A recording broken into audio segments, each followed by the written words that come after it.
Love this man. His podcast, 10 Questions with Kyle Brandt, is just taking off. So is his entire career. You can watch him on Frogger right here on Peacock. He also had a little cup of coffee on CBS, the NFL Today this past week as well, while game day morning was off. He's on Good Morning Football every single morning on NFL Network at 7 a.m. Eastern Time. Kyle Brandt back here on the show. How you been, Kyle?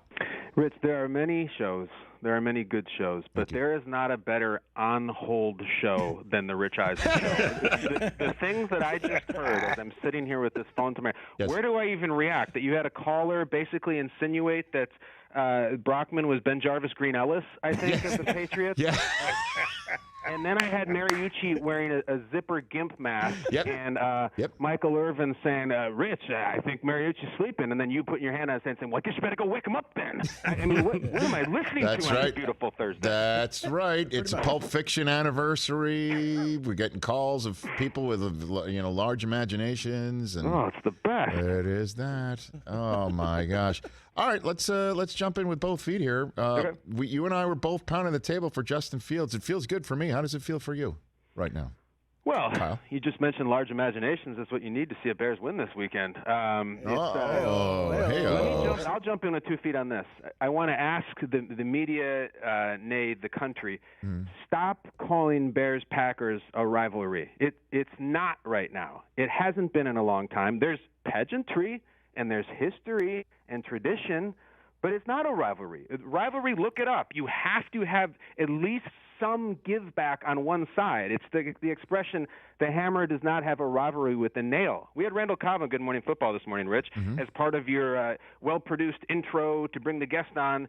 We stumbled across the fact that Randall Cobb is 13-2 against the Bears, which is one of those things where you say, Rich, and you say it, and you're like, well, that can't be right. I'll have to just trust the researcher. Oh, no. It's right, and Aaron Rodgers may not have another time in Soldier Field. Who knows? This might be the last one, as they call it, Lambeau South, but I'm just going to be completely honest. They are a bunch of revenants in the fact that they kill bears every single time they come out. Jordy Nelson's got a necklace full of bear claws. Randall Cobb does. Aaron Rodgers does. And Justin Fields is supposed to be the end of that thing.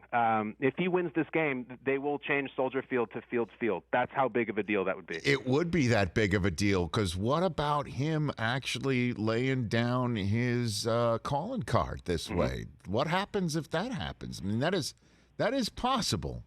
Kyle, I know you said, you're joking about an imagination. I mean, there's no reason why the Bears defense can't play as well or close to in the area code of what the Saints did in week 1 against, Aaron Rodgers. That week 1, disaster that's been already discarded wasn't just because everyone was like, well, Rodgers didn't care and they were sleepwalking and so on and so forth. I mean, the Saints had something to do with it. Bears have the ability to do something like that, don't they? Well, I think you brought up something that's not mentioned, and because all of the heat and all of the eyeballs go to Matt Nagy and Justin Fields and Andy Dalton.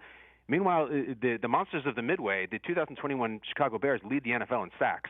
And that's the team that went against another team that gave up 9 sacks in one game, the Browns. It's not the Browns. It's not your undefeated Cardinals. It's none of those teams. It's the Bears. And all of a sudden, Khalil Mack is the best player on the team, and he hasn't been for 3 years, and he's kind of just this great physical force that draws double teams and doesn't run up stats. He's amazing. So listen, here's the problem. They will give you the occasional Packer win this era of Bears football. And the Trubisky Bears with Khalil Mack did beat Rodgers once on their way to an NFC North title. It's just that's the one that keeps you coming back. And if I sound like a self-loathing Chicagoan, it's because years of that. Rich, they call Chicago second city. It's not because of New York. They're second city to Green Bay, Wisconsin. That's just the way that it's been since I was in 8th grade, and my dad said to me, once this bastard Favre retires, then we can finally beat this team. No, sorry, Dad. After Favre retired, a serial killer who wears number 12 came in for the next 16 years, and I'd be willing to bet that when he leaves, Jordan Love's going to be Joe Montana. Kyle Brandt of Good Morning Football and 10 Questions with Kyle Brandt podcast and the Ringer and Spotify right here on the Rich Eisen Show. How do you see tonight playing out, Thursday night football? Walk me through this one.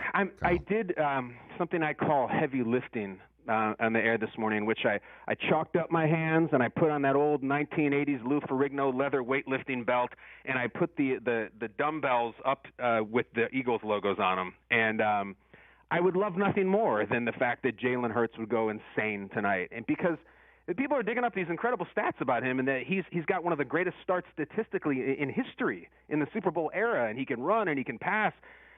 He only has a couple of wins, and there's things that Eagles fans on our staff will tell us that. Did you know that Jalen Hurts has had 5 touchdown passes that have been brought back this season because of dumb penalties and illegal touching and linemen downfield? So I don't think the Eagles are going to win. I think for them to win, I think it needs to be the Jalen Hurts national coming out party where he has 450 total yards and Brady throws a couple of picks. I just don't. This Eagles team, I think they're so fun and energetic, and I actually like the vibe from Sirianni because he's a little out over his skis and he's a little nuts, and that's my kind of guy. But I heard Brady on a short week is something like 11-2 or something insane, and I think there's too much firepower. Well, I mean, we started the show here today, Kyle, with remembering it was October 8th, 2020, and here we are on the 13th, 14th of October in 2021. And it was on October 8th, 2020, when Nick Foles in Soldier Field on a Thursday night beat Tom Brady, who held up the number 4. And we were all talking about the senior moment for getting the number of downs. And can Brady really do it outside of New England? I mean, certainly after he threw a pick 6 against New Orleans in week 1, and, and he's right around 500, dropped him to 3-2. And how laughable, once again, all of those suppositions about the diminishing returns and looking for it from Tom Brady, the number of times that we've seen that in a 44-year-old. It is just off the hook what we're seeing from him as he enters tonight's contest to kick off week 6 is number 1 in passing yards and so many other passing categories. Yeah, and he may be number 1 in the MVP category, too. Here's my beef right now. I sense a fatigue in the fan base and in the media of Brady. And it kind of reminds me, Rich, of a Meryl Streep type deal where, oh, what do you know, Meryl got nominated again, la-di-da. No. Don't give me the whole, we're running out of things to say about Tom Brady. That is your job as a wordsmith and or writer to come up with new ways to talk about Brady. And I'm bending over backwards every day to do it because I will not let the season go by watching a guy born in the mid-'70s who's going to lead the league in passing and get overlooked. I looked it up. For a 44-year-old American man in 2021, the American Heart Association says if you can do 15 push-ups, you're doing great. You're in shape. You got your body together. Just 15 push-ups. Tom Brady has 15 touchdown passes in the NFL against 22-year-old athletes looking to take his head off. It's absolutely incredible. So I'm piling on here, Rich.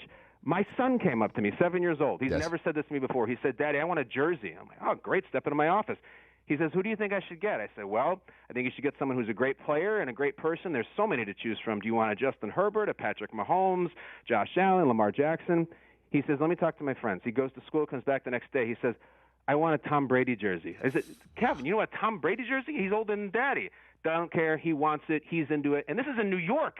The kids in New York are saying, Mahomes, blah, Josh Allen, no. Give us the Tom Brady jersey. It's insane, and I won't stand for the fatigue from the media. I agree with you. Well put, well said, and well sourced. Right there, straight from a 7-year-old, and he goes, so what, is he in like second grade, third grade? Second grade, just started second grade. So the rest of the second graders get around, and they're talking about Tom Brady like second graders did, well, I guess those second graders are now in the job market, right? Well, those second graders when Brady started, getting second graders wanting his jersey. We'll never see anything like it again, man. We won't, because he's not having any diminishing returns. As a matter of fact, the things that counted against him last year, new place, new offense, just trying to figure out with his teammates, that's all done. That's over. And he won a Super Bowl in that transition period. That's why I think they're still the team to beat, despite 4-1 teams, even in Dallas. And the Cardinals being undefeated. At some point, someone's going to have to come at the King in the King's house where he won the Super Bowl, and they're going to have to beat him. That's going to happen. And I know that. Look, the Rams took care of business, and that's exciting and everything, but it is truly the biggest story still. And I understand. Like, we've been talking about him so long, and he's so good that there is this thing where you're like, well, look at all these other shiny objects. Let's talk about Herbert and Josh Allen. No. Hold on. The biggest story, we asked the question the other day, Rich. It was, if Brady wins MVP this year, at 44 years old, is it the greatest accomplishment of his career? And he started throwing around, well, he won them back-to-back. He won 3 out of 4. He came back from 28 to 3. I think it's not even close. In fact, I think the greatest accomplishment of his career was the win he had last week against the Dolphins, because he did it at 44 years old, and it'll be this week when he does it tonight. Every single game is the greatest accomplishment of his career until he runs down George Blanda, who's 48, and I think he might. Well, another accomplishment is that he got a 7-year-old in the suburbs of New York City wanting his jersey at age 44. The second graders at my son's school, what are they supposed to do, Rich? Get Jets or Giants jerseys? Come on. Now, which one would have really made you a little piece of you die, though? I mean, if he came back, you asked your son to crowdsource it, and you knew the answer would have to be purchased. I heard there was a rumor that my son was going to come back and be like, I don't know, Daddy, I'm looking at this as a long-term investment, and I've heard there's this young quarterback named Jordan Love for the Packers who has a bright future. Can I get a number 10 Packers jersey? He didn't, thank God. So it would be, but what would it, which is more disturbing to you, the fact that it's a Packer, the fact that it's a poor football decision currently, or a bad investment? Which one would it be for you? I think probably the poor football decision. There's still – I can't shake that Jordan Love pick, Rich. Someone was saying the other day – I'm trying to remember who it was. Someone who was on our show. They were saying, listen, the Roethlisberger situation, that's why you take Jordan Love. That's why the Packers look smart. I just won't stand for it. I will never think that was a good pick. I still think it cost them a Super Bowl because they were a player short against Tampa last year. And I just can't get into it. So, no, I won't abide by it. But I know there's still takes on that. Before I let you go, Kyle Brandt, speaking of investments – the Wall Streeters gambit that you and Schrager do is just hilarious. I mean, the fact, and Susie, my wife, sent me the return of the Wall Streeters. That's how I first saw it. She texted it to me. And have you attempted to ask DiCaprio to cameo in something like that? Has that card been even played? A couple of years ago, we got the great Jim Cramer to cameo. Right. And he came in, and Jared and Trent were doing their things, and all of a sudden Jim Cramer just walked into the set and started talking about the Eagles. Right. But I think that could be a stepping stone to DiCaprio. Well, mostly Leo DiCaprio likes to do his movies, and he likes to talk about global warming, and God bless him. Yes. But if we could get him to come in with Jared and Trent, I think we could really bring the house down. That would be it, right? You'd have to retire after that, right? Or who else could we get? Like Bud Fox, get Sheen, like I don't know. Who else can we get for cameo? The Affleck character in Boiler Room. Could do that?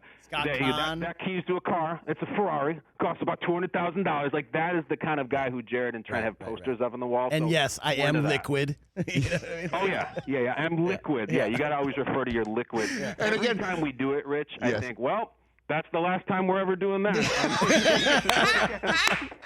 Just like some of the one-liners, though, are just incredible. Like, I don't rock a watch. I wear a timepiece. Yeah. I mix creatine with my martinis. Yes. I call them creatinis. Yep. It's the nuances that make it fun. It's not enough to say, I once hooked up with the bridesmaid at my own wedding. You got to say, I hooked up with a bridesmaid at my last wedding.